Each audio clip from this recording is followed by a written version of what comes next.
Hi friends, எல்லாரும் எப்படி இருக்கீங்க? நல்லா இருக்கீங்களா? இன்றைக்கி சூப்பராகிட்டு காலையில் பிரேக்ஃபாஸ்ட் பார்க்க போகிறோங்க. காலையில் பிரேக்ஃபாஸ்ட்டுக்கு வந்து இட்லிக்கு மாவு அரைச்சி வச்சுருக்கேன். நல்லா பொங்கிருச்சு.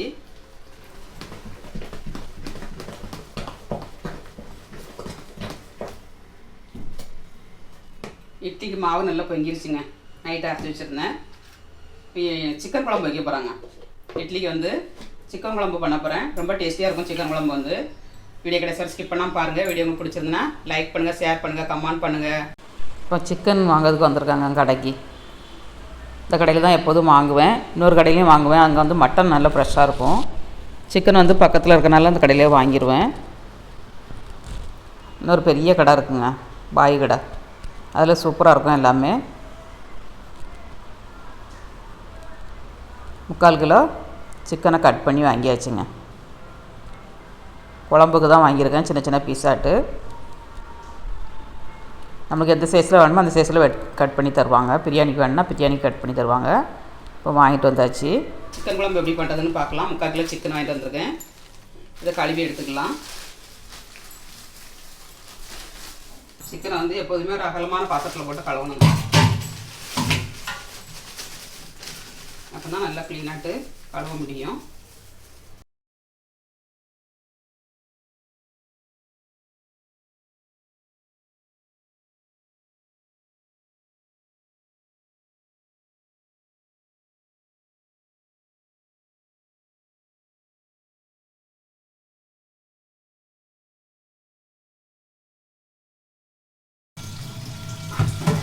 நல்லா கழுவியாச்சு. மஞ்சள் பொடி போட்டுக்கலாம். 1 ஸ்பூன் மஞ்சள் பொடி.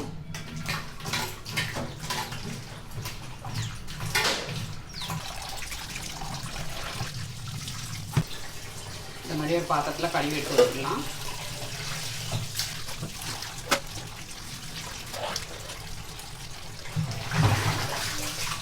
சிக்கனை நல்லா கழுவி வச்சுக்கணும்.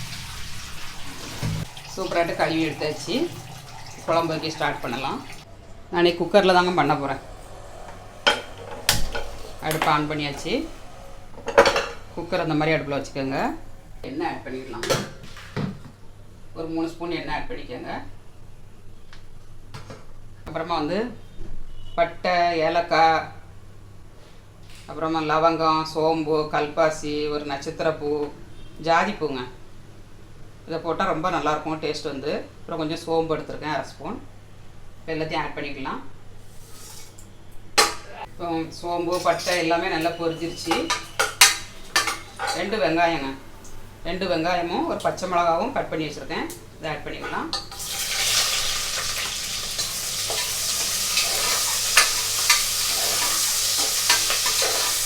இட்லி, தோசை, இடியாப்பத்துக்கெலாம் சிக்கன் குழம்பு ரொம்ப நல்லாயிருக்கும்.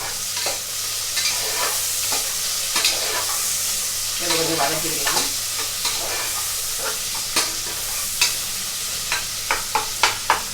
கொஞ்சம் கருவேப்பிலை ஆட் பண்ணிக்கலாம்.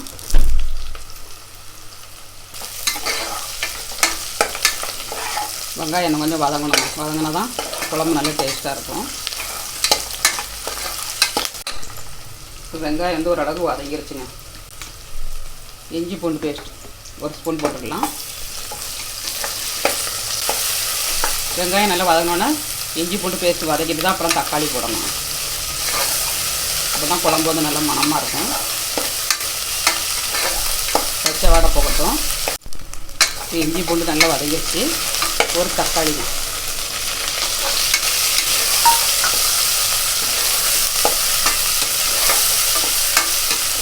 தக்காளி நல்லா வதக்கிக்கலாம். நம்ம கடாயில் வச்சதாக இருந்தால் நல்லா வதங்கணும். குக்கரில் இருக்கும்போது நல்லா மசிஞ்சு போயிடும் தக்காளி. அதனால் கொஞ்சம் நல்ல ஓரளவுக்கு நல்லா வதக்கிக்கோங்க. ரொம்ப புலாக போக வேண்டாம். இந்த அளவுக்கு வதங்கினா போதும். மசாலா ஆட் பண்ணிடலாம். நல்லா வதங்கிருச்சுங்க. மஞ்சள் தூள் 1/2 டீஸ்பூன். 3/4 கிலோவுக்கு தேவையான பொருளை ஆட் பண்ணுதுன்னு பார்த்துக்கோங்க. இப்போ வரமிளகாத்தூள் ஒரு 2 ஸ்பூன். வரமல்லித்தூள் 2 ஸ்பூனுங்க. அப்புறம் காஷ்மீர் மிளகாத்தூள் 1 ஸ்பூன் போட்டுக்கோங்க. குழம்பு வந்து நல்ல கலராக இருக்கும்.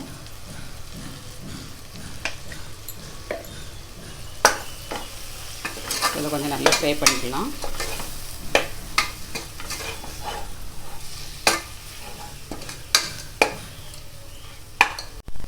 கரம் மசாலா ஒரு ஸ்பூன் போட்டுக்கோங்க. எல்லாமே மசாலா ஆட் பண்ணியாச்சு.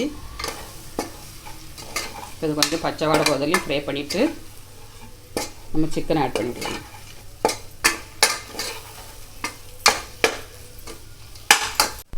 மசாலா வந்து நல்லா ஃப்ரை ஆகிடுச்சு. சிக்கன் ஆட் பண்ணிக்கலாம்.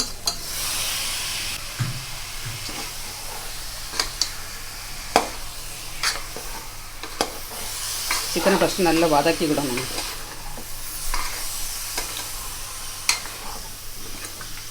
தயிர் இருந்தால் ஒரு 2 ஸ்பூன் ஊற்றிக்கோங்க. அது இல்லைன்னா லெமன் ஒரு 1/2 லெமன் ஊற்றிக்கோங்க, நல்லாயிருக்கும். நல்லா சாஃப்டாக வந்துடுங்க லெமன் தயிர் ஊற்றினீங்கன்னா. மசாலாலே கொஞ்சம் வேகட்டும். அதுக்குள்ளே நம்ம தேங்காய் அரைச்சிக்கலாம். தேங்காய் வந்து நம்ம அரைச்சி எடுத்துக்கலாம். 2 பீஸ் வந்து கட் பண்ணி வச்சுருக்கேன், பெரிய பீஸாட்டு. அப்புறமா சின்ன வெங்காயம் ஒரு கைப்பிடி அளவு போடுங்க. ரொம்ப நல்ல டேஸ்ட் நல்லாயிருக்கும்.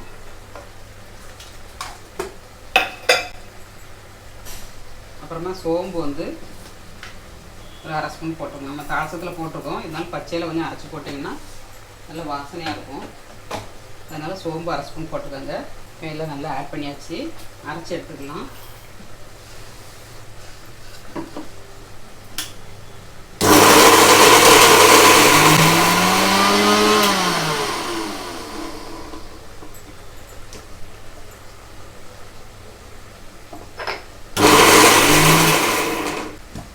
கட் பண்ணி போடுறதுனால ஃபஸ்ட்டு கொஞ்சம் குறைன்னு திரிச்சிட்டு அப்புறமா நம்ம தண்ணி விட்டு அரைக்கணும். சிக்கனையும் கிண்டி கொடுத்துக்கலாம்.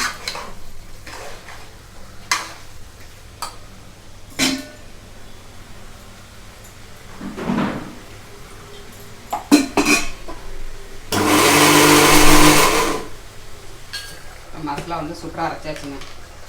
சிக்கனில் ஆட் பண்ணிடலாம். சிக்கன் ஓரளவுக்கு நல்லா வதங்கிருச்சு.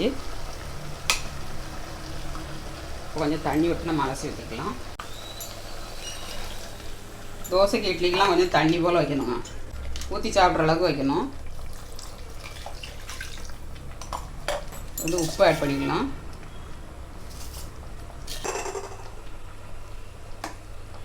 இட்லியில் உப்பு போட்டிருப்போம், அதனால் கொஞ்சம் குறையாவே போட்டுக்கோங்க. தண்ணி கூட கொஞ்சம் ஊற்றிக்கிடலாங்க.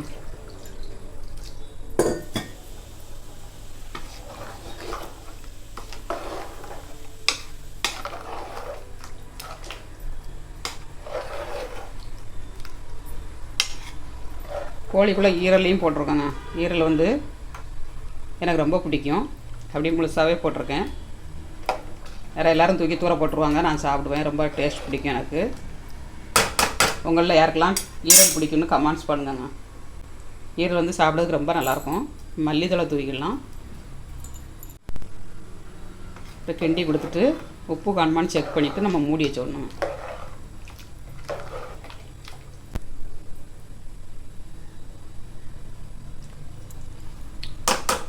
கரெக்டாக இருக்குது, நம்ம மூடி வச்சுக்கலாம். இப்போ மல்லித்தழை போட்டாச்சு. கொஞ்சோண்டு கருவேப்பிலையும் பச்சை கருவேப்பிலை போட்டுக்கோங்க, வாசனையாக இருக்கும். அப்படியே நம்ம மூடி வச்சிடணும். இட்லிக்கு, தோசைக்கு, இடியாப்பத்துக்கு, அப்புறமா வந்து சப்பாத்திக்கு எல்லாத்துக்குமே ரொம்ப நல்லாயிருக்குங்க. இந்த மாதிரி பண்ணிங்கன்னாங்க கொஞ்சம் குழம்பு மாதிரி வைக்கணும், கூட்டு மாதிரி வைக்கக்கூடாது. கூட்டு மாதிரி வச்சா சாதத்துக்கு ரொம்ப நல்லாயிருக்கும். அந்த வீடியோ இன்னொரு நாள் எடுத்து போடுதேன். உங்களுக்கு ஏதாவது ரெசிபி தேவைன்னா கமெண்ட்ஸ் பண்ணுங்க, அப்லோட் பண்ணுறேன். ஒரு 3 விசில் அடிக்கட்டும். ஏன்னா ஃபைல்டர் கோழி, நாட்டுக்கோழினா ஒரு 5 விசில் வைக்கணும். ஃபைல்டர் கோழினாலும் நம்ம 3 விசில் வச்சு எடுத்துக்கலாங்க. விசில் அடிக்கட்டும். அதுக்கப்புறம் நம்ம இட்லிக்கு மாவு ஊற்றி வச்சுக்கலாம்.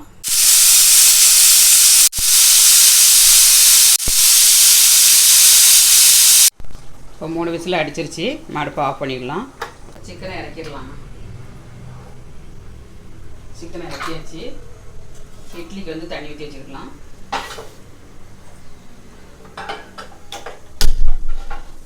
தண்ணி நல்லா கொதிக்கட்டும். மாவு ஆட் பண்ணிக்கலாம். இட்லிக்கு வந்து தண்ணி கொதிச்சிருச்சுங்க. மாவு ஆட் பண்ணிக்கலாம்.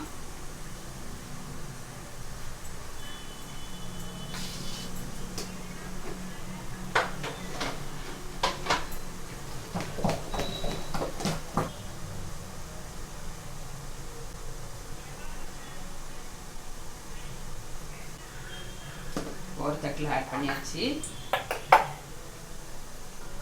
ரெண்டாவது இன்னொரு தட்டில் ஆட் பண்ணிடலாம்.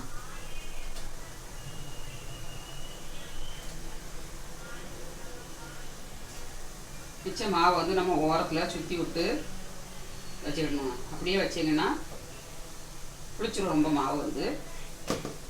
மாவை நம்ம எடுத்துட்டு இந்த மாதிரி ஓரத்தில் சுற்றி விட்டுக்கணும். சுற்றி விட்டு நம்ம மூடி வச்சிட்டோம்னா சீக்கிரமாக கெட்டு போகாது. உங்களுக்கு சின்ன சின்ன டிப்ஸோட ஃபாலோ பண்ணுங்க கிச்சனில். இப்போ மாவு ஊற்றி வச்சு இட்லி குக்கரில் வச்சுக்கலாம். தண்ணி நல்லா கொதிச்சதுக்கப்புறம் வைங்க. அப்போ தான் இட்லி வந்து சூப்பராக கிடைக்கும் உங்களுக்கு. மூடி வச்சுக்கலாம். தண்ணி கொதிச்சுட்டுனா ஒரு 7 நிமிஷம் 8 நிமிஷம் வந்தால் போதுங்க. பிரிச்சுருந்த மாவுனைக்கே 10 நிமிஷம் ஆகும். நம்ம அரைச்ச உடனே வச்சோம்னா 7 நிமிஷத்துலேயே உங்களுக்கு வெந்துடும். இப்போ வேகட்டும், 10 நிமிஷம் ஆகட்டும். நான் பிரிட்ஜுக்குள்ளே வச்சுட்டேன். 10 நிமிஷம் ஆகட்டும், எடுத்துக்கலாம். சிக்கன் குழம்பு எப்படி இருக்குன்னு பார்க்கலாம். வா, சூப்பராக இருக்குங்க. 10 இட்லி சாப்பிட்டாலும் பத்தாதுங்க, அந்த அளவுக்கு டேஸ்டியாக நம்ம சிக்கன் குழம்பு பண்ணியாச்சு. சிக்கன் குழம்பு எப்படி இருக்குது பாருங்கள். நல்லா தக்கன்னு பார்க்கையிலே இவ்வளோ எம்மியாக இருக்குது பாருங்கள். இந்த குழம்பு விட்டு சாப்பிட்டோம்னா அவ்வளோ ஒரு டேஸ்ட்டாக இருக்குங்க. சிக்கனும் நல்லா சாஃப்டாக வந்துருச்சு. ரொம்ப கலக்கினேன்னா உருந்துருங்க. அந்த மாதிரி சாஃப்டாக வச்சு எடுத்தாச்சு. லாஸ்ட்டில் கொஞ்சோண்டு மல்லித்தழை தூவிடலாம். இட்லி எடுத்துக்கலாங்க. இட்லி வந்துருச்சான்னு பார்க்கலாம். இட்லியை வந்துச்சான்னு பார்க்கறதுக்கு இந்த மாதிரி தண்ணியில் கையை முக்கிட்டு இப்படி குத்தி பாருங்கள். கையில் ஒட்டாது பாருங்கள், நல்லா வந்துருச்சு. அது இல்லாட்டி இந்த மாதிரி கையை அப்படி வச்சு தண்ணியில் முக்கி பார்த்தீங்கன்னா ஒட்டாமல் இருந்ததுன்னா அது வந்துட்டுன்னு அர்த்தங்க. அதில்லாட்ட ஒரு ஸ்டிக்கை வச்சு குத்தி பார்த்துக்கோங்க. நிறைய குழந்தைகளுக்கு இட்லி அமைஞ்சிருக்கான்னு பார்க்கறதுக்கு கையை விடாதுக்கு பயப்புவாங்க. அப்படி இருக்கவங்க ஒரு ஸ்டிக்கை வச்சு குத்திக்கோங்க. குத்தி பாருங்கள். அதில்லாட்ட ஒரு கத்தி இருந்ததுன்னா கத்தி வச்சு இந்த மாதிரி குத்தி பாருங்கள். நல்லா ஒட்டாமல் வந்திருக்கு பாருங்கள். இப்போ நம்ம எடுத்துக்கலாம்.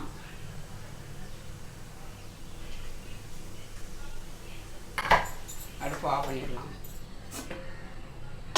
நமக்கு எந்த அளவுக்கு இட்லி தேவையோ அந்த அளவுக்கு எடுத்துகிட்டு பாக்கியை மூடி வச்சிடணுங்க. இப்போ இட்லியும் சிக்கன் குழம்பும் ரெடி ஆயிடுச்சு. இட்லி வந்து ஒரு பிளேட்டில் தட்டிடலாம்.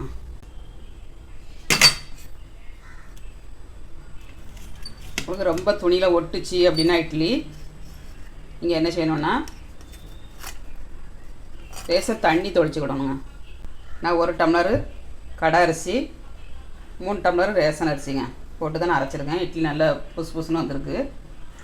நம்மளுக்கு வந்து இட்லி சரியாக துணியில் ஒட்டிக்கிட்டே இருக்குது அப்படின்னா லேசாக தண்ணி தொளிச்சிட்டு துணியில் எடுங்க, உங்களுக்கு ஒட்டாமல் கிடைக்கும். நான் தண்ணி தொளிக்காமலே நல்லா நல்லா பஞ்சு மாதிரி எப்படி இருக்குது பாருங்கள், சூப்பராகிட்டு. இப்போ சிக்கன் குழம்பு ஊற்றி நம்ம சாப்பிட்டுக்கலாம். இப்போ சிக்கன் குழம்பு வந்து டிஃபனில் போரிக்கலாம். வாழை இலையில் போட்டு நம்ம சாப்பிட்டுக்கலாம். இட்லி சாப்பிட்டுக்கலாங்க.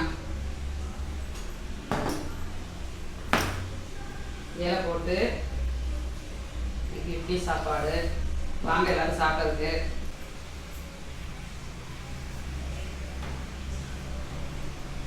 இட்லி வந்து இலையில வச்சுக்கலாம்.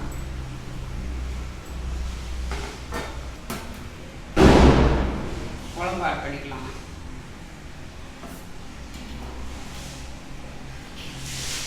சிக்கன் நல்லா சாஃப்டாக வந்துருக்குங்க. சாப்பிட்டு பார்க்கலாம். உங்கள் வீட்டில் காலையில் என்ன பிரேக்ஃபாஸ்ட்டுன்னு கமெண்ட்ஸ் பண்ணுங்க.